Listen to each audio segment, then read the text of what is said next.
Hi everyone, welcome back to Hope and Coffee, where we are drinking coffee and we are talking about all the things, well, as many things as we can possibly find along the internet to talk about. And today, we are talking about something that I ran across a little bit ago and I wanted to share.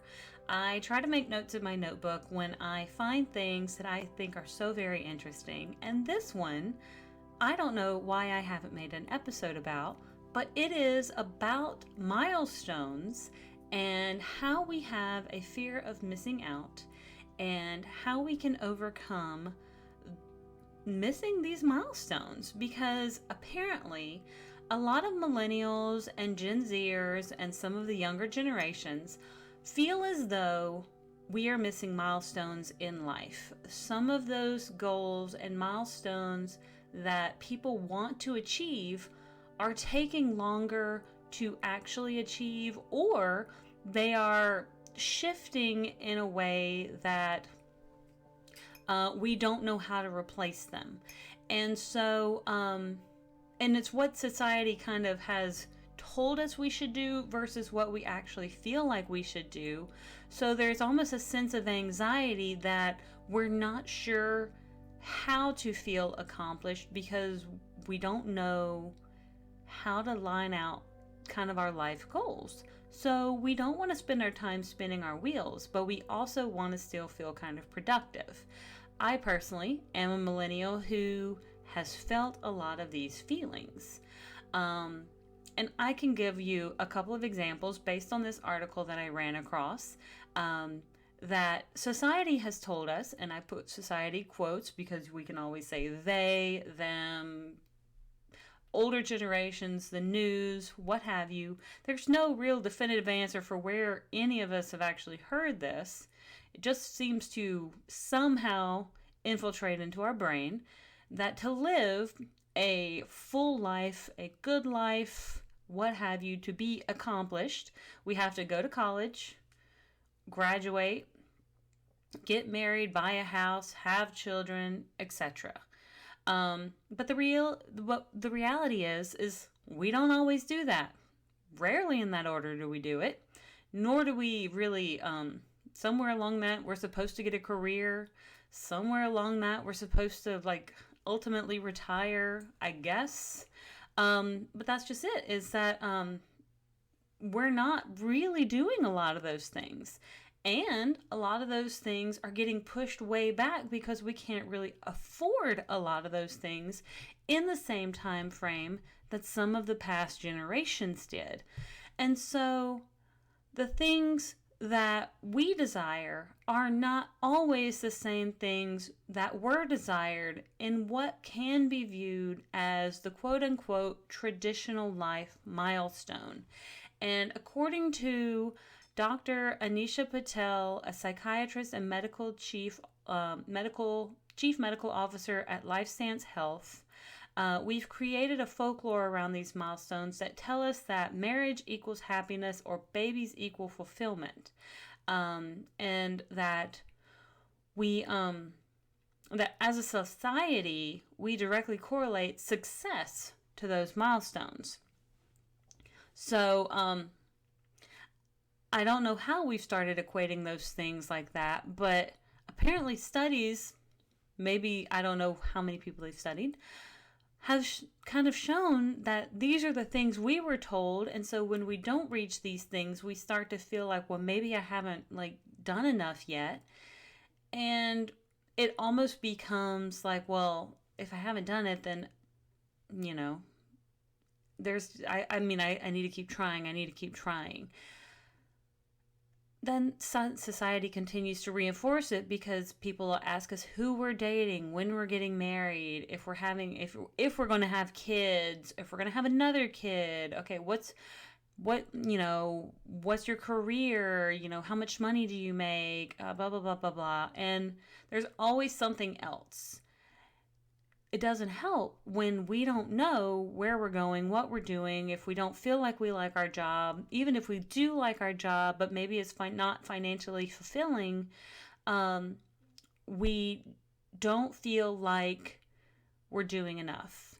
And that is the bad thing, is that we're trying to navigate these waters and we're trying to cope with these feelings, because not only do we feel like we're missing the milestones, we also feel like we're missing out on life a little bit, because we don't get to enjoy the life we're living because we're stressed out about missing out on the milestones. So, shifting gears a little bit onto what we can do to change our perspectives, because that's actually the purpose of this particular article. These societal pressures have been around forever, and though they may never go away, we can try to shift our own perspectives.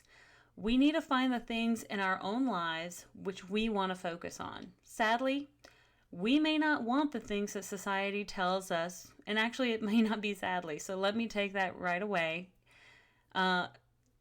We may never satisfy society's views of what it thinks we should do, and that is not sad. So let me put it that way. We need to focus on what works for us and our own mental well-being and our physical well-being. And so it is not something that needs to be fixed. We need to focus on the positives and the joys of who we are and where we are right now. So this particular article tells us if we're single and we want to be in the relationship, the positives can include having the bed all to yourself for now, or the ability to do whatever you want right now until such a time as you find yourself in a situation where you may move into the next stage of a relationship. And right now, that's where I find myself. I find myself only having to share the bed with two very small puppies who actually take up far more of a queen-size bed than they should. I would love a healthy relationship that is positive and supportive. However, I do not need a relationship, nor do I want one that is toxic, nor do I want one that would be detrimental to my mental health. I do not need one for any other reason than want, and thus I do not feel as though I have to fill any sort of void in the near future. I am very clear on what I want, and they say that we should get clear on what we want and clarify what is most important to you and what brings you joy. Whether that be finding what challenges you mentally in a good and positive way, work with a therapist if you need support, find whatever coaching you need, find journaling if that helps, or meditation and mindfulness. Find ways in which you can slow down and look at your life in new ways. And celebrate the milestones you have. Celebrate yourself and encourage yourself in whatever they may be, such as starting a business if you have, or saving an emergency fund, or leaving a toxic situation or relationship, but celebrate you and your situation and your relationships. Do not let other people define your milestones. And one of the final ones, well, I'll go ahead and give you two more that they list, is one is get off social media, because that is one of the ways you'll tend to compare life to other people. And you may still stay into the stigma of feeling as though you need to keep up with others, but also be kind to yourself.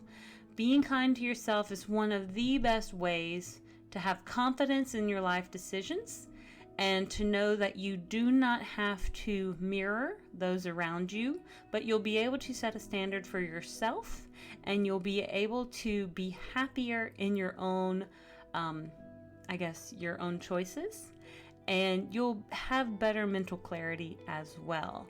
So focus on some self-care, focus on self-reflection, and find out what makes you happy so you don't have that fear of missing out, because you'll be able to reflect on the things you do have.